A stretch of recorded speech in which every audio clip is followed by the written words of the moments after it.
नमस्कार मित्रमैत्रिणींनो, हा फोटो बघा. आम्हाला सोशल मीडियावर मिळाला.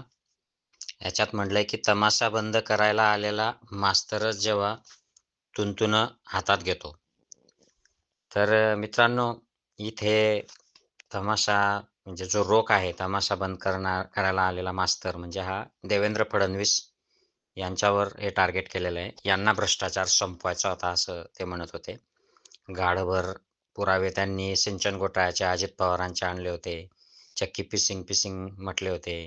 मोदींनी अनाउन्स केलं होतं भोपाळमधून की अ, हे 70,000 कोटीचा भ्रष्टाचार आहे. सबको जेल में डाल दूंगा. त्यांच्या बाजूला तटकरे म्हणून राष्ट्रवादीचे माजी शरद पवार यांच्या राष्ट्रवादीतले आणि आता ते अजित पवारांसोबत गेले ते आहेत. त्यांच्यावरही प्रचंड भ्रष्टाचाराचे आरोप यांनीच केले भाजपवाल्यांनीच. त्याच्या बाजूला अशोक चव्हाण आहेत ते आदर्श घोटाळ्यातले. ते कसे काँग्रेस सोडून गेले. राहुल गांधींनी सांगितलं की सोनिया गांधींसमोर आले आणि रडत रडत होते म्हणले. त्याच्या बाजूला राणे आहेत. त्यांच्यावरही भ्रष्टाचाराचे आरोप झाले आणि ते वाचण्यासाठी अ, पक्ष सोडून चालले गेले. मग छगन भुजबळ आहेत, हे तर जेलमध्ये जाऊन आले आहेत आणि बेलवर बाहेर आलेले आहेत. आणि त्यांना परत ताकीद दिली गेली होती की गप राहा नाही तर पुन्हा तुमच्यावर कारवाई होईल असं.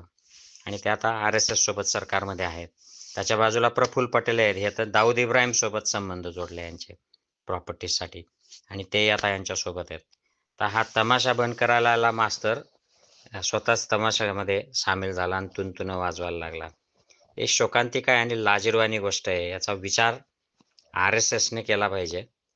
भाजप तर पॉलिटिकल ऑर्गनायझेशन आहे, पण जे संस्कृतीच्या आणि भ्रष्टाचार मुक्तीच्या गप्पा मारत होते, अण्णा हजारे सारखं छुपा RSS प्रणीत आंदोलन यांनी चालवलं आणि आता यांचं काय झालंय बघा, यांचा पक्ष, यांचे सरकार काय झालंय बघा.